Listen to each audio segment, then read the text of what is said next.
যারাই ন্যায়ের সাথে থাকবে তারাই বেঁচে থাকে, তারাই টিকে থাকে।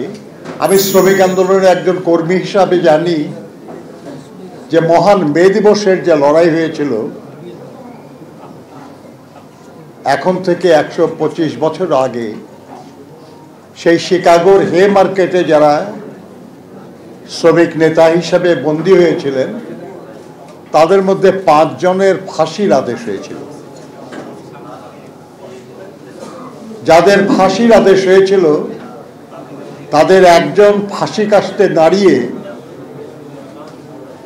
বলেছিলেন যে আজ তোমরা ফাঁসির দড়ি দিয়ে আমাদের কণ্ঠ রুদ্ধ করছো, কিন্তু এমন একদিন আসবে যেদিন আমাদের কথাই শোনা যাবে সারা দুনিয়ায়, কিন্তু তোমাদের কারো কোনো কথা শোনা যাবে না। তাই হয়েছে, আজকে সারা দুনিয়ায় মে দিবস উদযাপিত হয়। এটি নিয়ম। যারাই জনগণের সাথে থাকবে, যারাই ন্যায়ের সাথে থাকবে তারাই বেঁচে থাকে, তারাই টিকে থাকে। আর যারা এর বিরোধিতা করে তারা ইতিহাসের আস্থা করে নিক্ষিপ্ত হয়, তারা হারিয়ে যায়।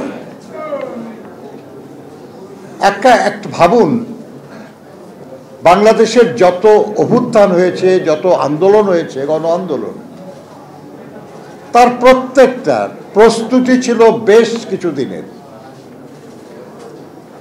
কিন্তু একটা নির্দিষ্ট পয়েন্টে গিয়ে এটা বিস্ফোরিত হয়েছে। একটা করে ভাবুন, 52 ছাত্র আন্দোলন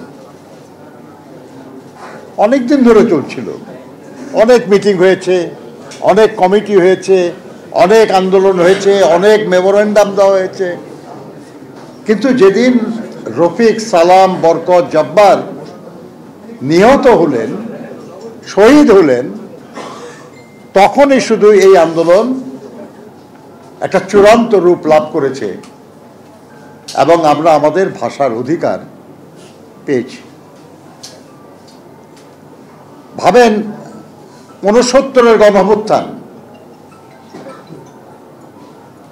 অনেক দিন ধরেই তো আইয়ুব খানের বিরুদ্ধে লড়াই চলছিল, আন্দোলন সংগ্রাম চলছিল, কিন্তু 69-এ রাজশাহী বিশ্ববিদ্যালয়ে প্রফেসর শামসুজ্জোহা এবং আগরতলা ষড়যন্ত্র মামলার আসামি সার্জেন্ট জহুরুল হক, তাদের মৃত্যুর পরে মৌলানা ভাসানীর নেতৃত্বেই মূলত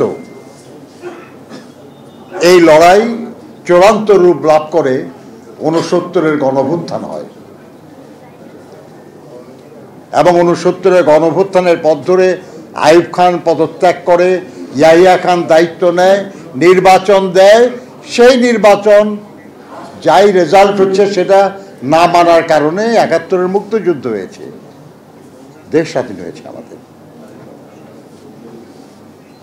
আবার আপনার 90-এর ছাত্র গণঅভ্যুত্থানে তাই দীর্ঘদিন আন্দোলন এরশাদের বিরুদ্ধে, কিন্তু জেহাদ, নূর হোসেন এবং শেষ সময়ে ডাক্তার মিলনের মৃত্যু, শাহাদাত এই আন্দোলনকে চূড়ান্ত পর্যায়ে নিয়ে যায়।